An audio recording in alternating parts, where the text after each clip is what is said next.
Welcome to Around San Diego. So glad to have you with me. I'm CBS 8's Jenny Day. I'll get you caught up on a week's worth of news and look ahead in just 30 minutes. So this week, the San Diego City Council voted to pass a ban on encampments. The council voted 5-4. Now, before Tuesday's vote, the council heard hours of public comment with hundreds of people showing up to speak on the unsafe camping ordinance. CBS 8's Richard Allen joins us from City Hall with more of what happened. You need to offer a hand instead of a damn ban. The time is now. We have people living on our streets under inhumane circumstances. Hundreds and hundreds of San Diegans, both in person and virtually, shared their passionate perspectives on Mayor Todd Gloria's proposed ban on encampments on public property. It is a necessary step that strikes an appropriate balance between the needs of our homeless population and the well-being of all of our city's residents. The unsafe camping ordinance prohibits tent encampments on all sidewalks and other public spaces throughout the city of San Diego if shelter beds are available, and also bans encampments at all times in parks and canyons, as well as near schools, shelters, and transit centers. We can work to help people get on their feet, that we can have reasonable regulations on the use and location of encampments. Before the vote on the camping ban, the city unveiled its strategy to increase the number of available shelter beds, including new safe sleeping sites and expanding the safe parking program. Critics of the plan, though, are not convinced. I implore you to invest in effective housing for solutions, not criminalizing folks who just want to exist. The system is broken, and you are allowing the mayor to blame the victims of a broken system for his failures. Shelters are not housing. Shelters are not the answer. While supporters countered that while it's not a perfect plan, something has to be done, especially in the downtown area. The crisis is escalating to a critical point. We have people, homeless people, going into our restaurants, taking food off of customers' plates. We have people, it's out of control. This is a vote against blocking the sidewalks. You cannot let tents block people from having safe passages. God forbid someone gets killed because they didn't have a way to cross the street. This suspect's capture is a result of a lot of great investigative police work and tenacity. The man accused of shooting a police officer in Chollas Creek has been arrested. Police say 30-year-old J.C. Blake Sartor was arrested around 12:30 Wednesday afternoon in Kearny Mesa. He is accused of shooting an officer after he was pulled over in a stolen vehicle last week. That officer has since been released from the hospital and is expected to be okay after being shot in the arm. Sartor is facing multiple charges, including attempted murder of a police officer. And for the first time in United States history, the Justice Department has brought charges against a former president. On Tuesday, thousands of protesters and supporters gathered as Donald Trump pleaded not guilty during his arraignment after being accused of illegally retaining classified documents. Let's take a closer look at those 37 counts that former President Trump pleaded not guilty to on Tuesday. He's facing 31 counts of willful retention of national defense information, conspiracy to obstruct justice, as well as false statements and representations, among other charges that you can see here. Our Steve Price spoke with a legal analyst about what this means moving forward. Donald Trump's supporters and protesters. This whole country has been brainwashed. Outside the federal courthouse in Miami Tuesday, where inside the former president pled not guilty to the 37 charges against him. This has never happened before. Legal analyst Dan Eaton says no president, current or former, has ever faced federal charges before, and he wants to make it clear what happens from this point forward will be based on evidence and facts. People's political views determine the outcome of elections. They do not determine the outcome of jury trials and criminal proceedings. Prosecutors say the former president illegally held unclassified documents, stored them at his Mar-a-Lago home, and conspired to hide them from the government. When I talk to my students about this here at San Diego State, I say, you're living through things that we're going to be talking about for decades. Benjamin Gonzalez O'Brien is an associate professor of political science. He says there is a lot to watch moving forward, like the effect this will have on the Republican primary race. It's a lot of media attention. It's shutting out all those other candidates. Who's talking about Ron DeSantis right now? Not a lot of media. All the focus is on the indictment. And Gonzalez O'Brien says that leads to another big question. What happens if Trump is convicted and wins the presidency? The former president didn't speak at his arraignment, but did say this at a Miami restaurant right after his court appearance. I think it's a rigged deal here. We have a rigged country. We have a country that's corrupt. We have a country that's got no borders. We have a country that's got nothing but problems. We're a nation in decline.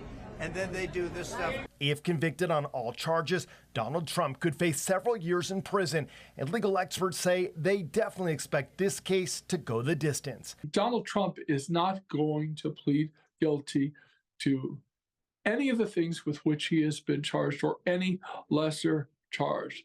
Trump is expected to say more tonight at his golf club in New Jersey. Steve Price, CBS 8. Steve, thanks. Now, police in Tijuana are investigating the discovery of 7 bodies inside of a pickup truck. Our media partner, Televisa, is reporting that the bodies were found early Monday morning. The truck was abandoned at a gas station in the Campestre Muria neighborhood. The body of a man was found wrapped in a blanket. 6 more bodies were found stuffed in a box in the rear of that truck. Photos showed the truck had California license plates. The mayor of Tijuana says that 2 people have been detained. Well, San Diego Unified teachers are one step closer to getting pay raises. Members of the San Diego Education Association approved a new contract with the district Monday afternoon. District officials say the contract includes a 15% pay increase, 6 weeks of maternity leave, and maintains fully paid family health care coverage. The contract will also bring on more elementary school counselors and nursing access for students. The District Board of Education will vote to ratify that contract on June 20th. And there's also new funding for the Midway Rising project. Billionaire sports team owner Stan Kroenke's development group announced that it will be the chief investor in the massive redevelopment of San Diego Sports Arena site. Kroenke owns the Los Angeles Rams and the Denver Nuggets. The 48.5-acre site will be home to about 4,000 residential housing units, half of those for low-income families. It will also have a 16,000-seat sports arena and a new hotel plaza and park space. This project lays a foundation for our future investment in the San Diego community. Yeah, well, an opening date has not yet been determined. Mayor Todd Gloria says thanks to this funding, the project will move forward more quickly. Well, we're learning more about the Ladera Ranch mother who lost her life over the weekend while trying to rescue a teenager, all while hiking. CBS 8's Ariana Cohen spoke with a close friend who wants to share her memory. It's been nearly a week since this tragic accident happened. I talked to the hiker's loyal friend who wants to ensure she's remembered for the loving person she was. I feel like time sort of stopped. I think I'm still in shock and disbelief. Disbelief that her friend of nearly 20 years tragically died while hiking Three Sisters Falls in Cleveland National Forest, about 45 miles from San Diego last Thursday. Life just sometimes is unpredictable and sometimes bad things happen. 48-year-old Sarah Crocker was leading a hike with her kids and teenagers when one of the teens slipped. Sarah was attempting to rescue the teenage girl from going over the waterfall's ledge. According to reports from the San Diego Sheriff's Department, both of them fell. The teen was airlifted to the hospital with serious injuries. A mutual friend called Donna Churko with the heartbreaking news. She says this comes as a shock since Sarah was an experienced hiker. She worked as a hike leader at Rancho Mission Viejo for elementary school students. She even led a Boy Scout troop. She was a wife and mother to 2 kids. Donna says Sarah's family is coping the best way they can. They're doing okay. Like, they're strong together. The 3 of them, they are navigating it together. And, you know, her husband was a really involved and amazing dad. And so I know that he's going to be able to carry the type of parent Sarah was through with and help them process this. Donna started this GoFundMe page to help raise money for Sarah's kids' college funds. It's already raised more than $17,000. Also, this shows her kids and her husband how much people really loved her and how many people's lives she touched. And there's strength in that, solidarity in that, you know, seeing how many people come together for the person that you loved. Loved by so many, and left this earth doing what she loved most. Ariana Cohen, CBS 8. Yeah, honestly, just awful. There's no way around it. So definitely our hearts are with that family. Meantime, an early morning house fire in Escondido left an elderly man with burn injuries and sadly claimed the life of his wife. It happened in the 2400 block of Alexandra Drive on Thursday. CBS 8's Kelly Hessedal spoke with family members and neighbors of the victim, who, of course, are all devastated by this other death. Well, this was an intense fire that burned for a long time. If you take a look behind me, there on the table are photos and mementos that firefighters have been retrieving for the family from inside the home. And if you pan further down, you can see the garage right there. The roof caved in. Firefighters are working inside there right now. If you pan a little bit further on, you can see the roof of the home collapsed as well. Now, I spoke to the victim's son, who was inside the burning building early this morning. He was asleep when he was rescued by firefighters. Sadly, his mom did not survive. They were one of the first to come welcome us into the neighborhood. They have lived here forever. They've been an anchor to the community for years and years. Tanya Scott woke up to the sound of firefighters at her neighbor's home across the street. I woke up probably about 2:30 to the sirens in the area. We've seen fires come this way before, right, in the past, but this one was super close. Flames shot into the sky. According to sheriff's deputies, a driver on the freeway saw the fire and called 911. Escondido Fire Battalion Chief Tyler Batson. The fire was very well involved when we got here. We left from all the way across the city, and you could see the smoke column and the flames from all the way across the city. Firefighters found a man in his 80s outside the home suffering from smoke inhalation and burn injuries. He told them his wife was still trapped inside. They were able to get her out, but sadly, it was too late. She died at the hospital. Crews rescued her son. Off camera, he tells CBS 8 he wasn't physically hurt at all, though it was clear the pain of losing his mother was just setting in. Her name hasn't officially been released. A family friend told CBS 8 her husband is the founder of a church in Escondido and was the pastor there for many years before he retired. They're the kind of people where you just know in the next life they're going to be okay because they just look after people. So my heart goes out for them and their family, but they just have blessed so many lives. And firefighters say they will be out here for the next 24 hours monitoring for hot spots. The cause remains under investigation. Kelly Hessedal, CBS 8. Yeah, too much heartache sometime, Kelly. Thank you. Well, Brett Crozier was the captain of the USS Roosevelt, one of only 2 ships to go through a coronavirus outbreak while at sea. He made headlines when an email he sent to his superiors was leaked, calling out the Navy to do more to save lives as the virus spread on the ship in late March of 2020. CBS 8's Kirsten Holmes sat down with Crozier, talking about his experience on that ship and his new book. So I was in the best job of the world. I was the commanding officer of the USS Theodore Roosevelt. My background in the military was flying helicopters, flying fighters, driving ships. And so it was kind of the culmination and a great job. And I swear to this day, it's still the best job I've ever had or ever will have. Retired Navy Captain Brett Crozier says at the start of the coronavirus pandemic, we ran into the same problem the rest of the world was going through as COVID was spreading around the world, and we were trying to figure out how to deal with that. So anytime someone was tested positive, we had to get them off the ship. We tried to quarantine those that had been exposed from close contact. By that time, though, everybody had been exposed. Everybody on a ship that size had been in close contact. We were doing all we could to stop the spread of, the virus, which is hard to do on a ship. Crozier sent a now infamous email to his superiors that was leaked, making international headlines, calling out naval leadership for their response to the spread of the virus affecting his ship and his sailors. It was a move that cost him his job, effectively ending his decades-long service to the Navy. And I knew when I hit send on the email that was a possibility. The CEO of the ship, you are accountable for what happens on your ship. I knew that they needed help. I knew that they were in a position where they couldn't get the help they needed. Crozier was relieved of his duties and retired, leaving the ship and the job he loved with a bit of a surprise. Now he's still serving those who served our country at the Veterans Village of San Diego, and with a new book about the lessons he's learned in life, loyalty, and leadership from a maverick Navy captain with Surf When You Can.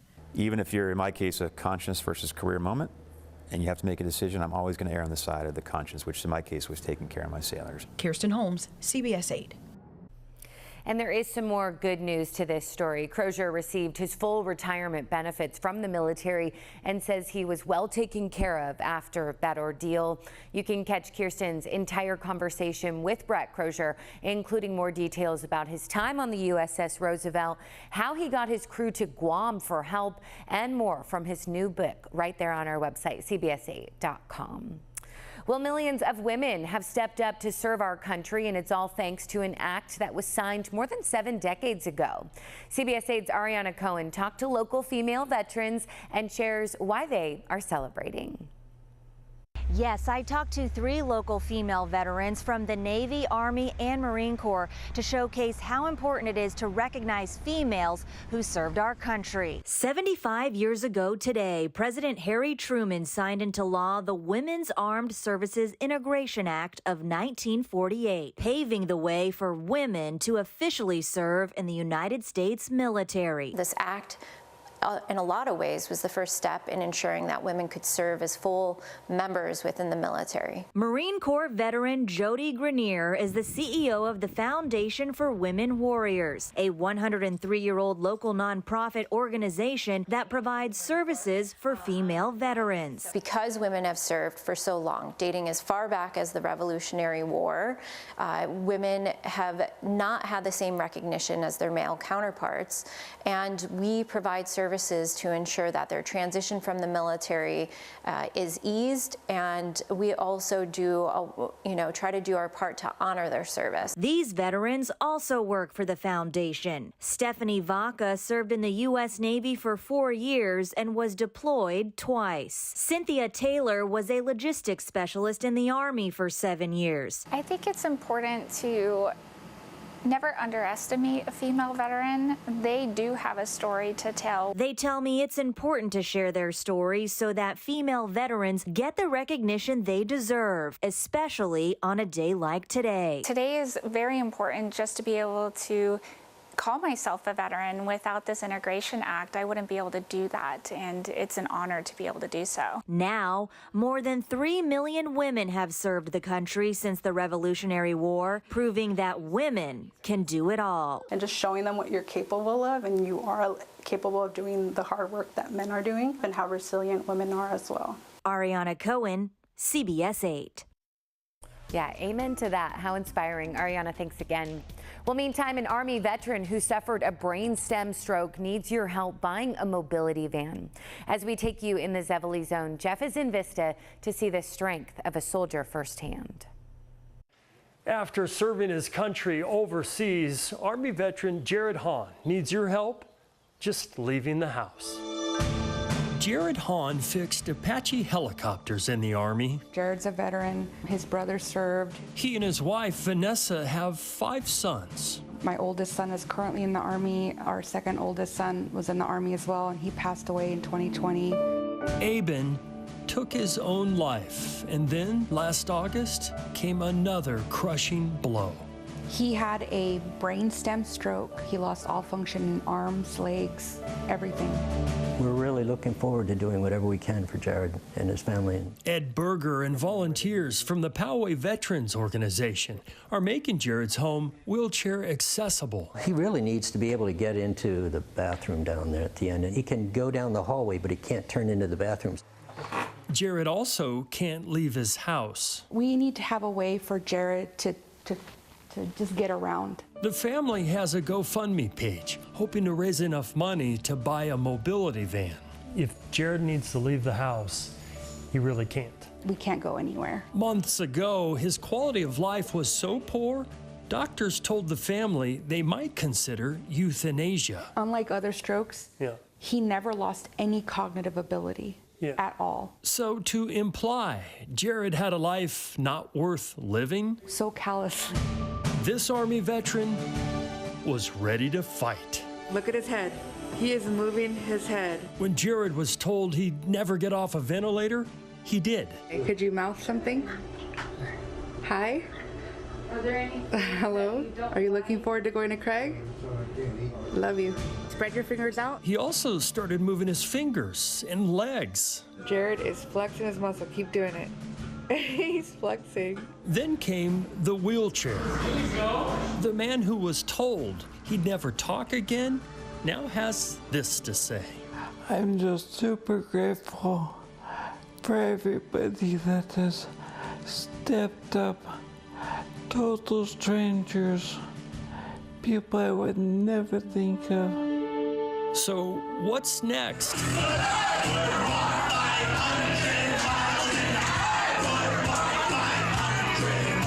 Jared asked us to show you this clip of him singing karaoke.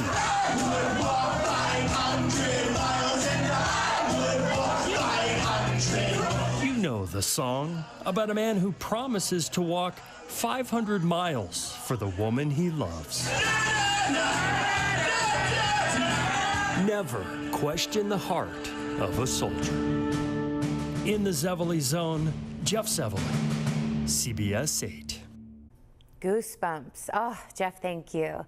And Jared Hahn is 41 years old. If you'd like to donate to the Hahn family to help Jared buy that mobility van, we do have a link to their GoFundMe page. Just click on the help button on CBS8.com.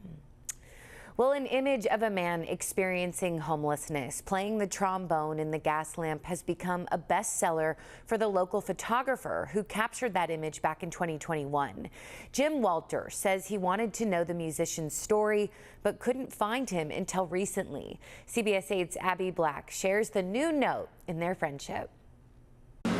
Bernard Hill says that he's been playing the trombone on the northwest corner of 5th and Market in the gas lamp for decades, but you haven't heard him for a while. Now one photographer wants to change that. Bernard Hill traveled the world playing the trombone with the military in the 70s with his blues band. Soul sounds from South Bend, Indiana. It was great. Eventually, he moved to California, but he says he wasn't great with money and has been living on the streets for decades. Arrogant. I want my way or no way at all. He says it was his trombone, though, that kept him steady. He says he was able to make money as a street musician until 2 weeks ago. Someone stole it. I didn't understand that. I couldn't, and it psychologically, it was like, I didn't know what to do. While Hill searched for his trombone, local photographer Jim Walters searched for the street musician and this photo he took in December 2021 in the gas lamp. I put it up on my own wall. I looked at it every day and I would wonder what was going on. Walters' customers wondered too. Hill became a favorite at local farmers markets where he sold Play with Soul for $45 to $300. He's going to a blues bar out in Chicago. He's going to be placed up in a home in Florida, Atlanta, Fort Lauderdale, Mexico, Canada. Then at the North Park Farmers Market, a minister recognized Hill in the photo and shared it with him. Whoa, it's like, is that me? Walters didn't know it until he met Bernard that his trombone had been stolen. He then went to social media with the hashtag Let Bernard Play, and he's now donating 50% of his sales from the photo to Hill. I want to get this trombone back in your hands, and I want to get you back down in the gas lamp playing in the summer where you're supposed to be playing down there. Hill says he has a lot more to say than what you feel in this picture, and he hopes a new old trombone will get him back on his feet so he can put new tunes on wax. My challenge is let people hear what I got, and I'm gonna knock their boots off. I got heat. I got heat. To learn more on where you can buy this beautiful photo of Bernard Hill and help him get a new trombone, go to CBS8.com and click on the help button. Another good one. Abby, thanks. Well, now to an annual beach report card released by a Santa Monica-based nonprofit. It's looking at pollution amongst the West Coast beaches. CBS 8's Ariana Cohen broke down the numbers before hitting the beach to see how our San Diego fared, and she shares which local beach made the honor roll. The report examines the amount of fecal pollution and water quality grades based on bacterial pollution at over 700 beaches from Washington to Tijuana. The good news is during summer 2022, 95% of California beaches received A and B grades, which means they are clean for recreational uses. Coastal counties in California received 50% more rainfall than the 10-year average during winter months. The biggest driver of poor water quality in our waterways is runoff. And as you can imagine, we saw significant impacts from this year's record precipitation. This past winter, California was hit with 19 atmospheric rivers. All that rain had multiple negative impacts on water quality. Additionally, 45 million gallons of sewage spilled into the ocean due to increased rainfall. Scientists say only 2 beaches qualified for the honor roll this year compared to 50 last year. One of them is in San Diego at the Point Loma Lighthouse. To be on the honor roll list, you cannot have a single bacteria exceedance. So that beach experienced no fecal pollution last year. Good for San Diego, but overall, we generally like to see a bigger honor roll list. The Santa Monica Pier in Los Angeles County and the Tijuana River mouth in San Diego County topped what they call the beach bummer list, which means it is heavily polluted. The scientists I spoke to today say there are solutions to creating cleaner beaches. What's really needed are sewage infrastructure improvements around the city of Tijuana. There needs to be some cross-border collaboration there. But most importantly, that effort starts at home with each one of us. It really starts with each individual to pay attention to what we're doing, what we're throwing in the street, in the trash. So our work is not done, it's just beginning. Scientists recommend downloading the Beach Report Card app on your cell phone before you head out to the beach to ensure that it's safe. We've also posted the full 70-page Beach Report Card on CBS8.com. Ariana Cohen, CBS 8. This year we have seen a real high increase of rain and precipitation that has affected our fuel load. The vegetation has grown, and now we can reasonably anticipate that it's going to dry out over the course of the year, and so we need to prepare for the worst. Yeah, pros and cons of rain. Firefighters are coming together to train and get ready for wildfire season. Wednesday, a joint training session between Chula Vista Fire and San Diego County focused on teaching new firefighting and fire suppression strategies. While this training happens every year, this year is different because a wet winter has led to more vegetation growing, which then could dry out and serve as more wildfire fuel as the year continues.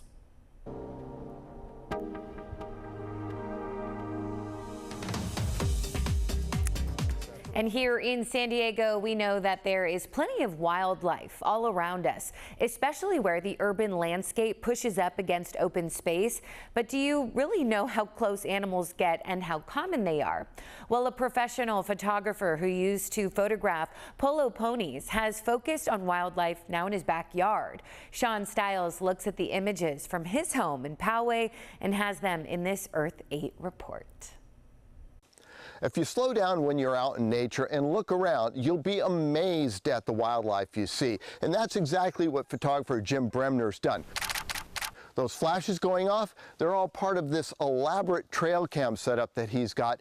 And the images he's captured are absolutely amazing. So basically we have the camera, we have the flash, we have the trigger, we have a flash, we have a camera. So basically it's just 2 cameras and 2 flashes. The Bremner property is owned by Jim's dad, but it's only 4 miles away from North County Fair as the crow flies. And it was while he was working at the family business that he started noticing nature literally walking by. I decided to set up trail cams, and as I got stuff on the trail cams and started to get nice photographs of them, I was like amazed what was here.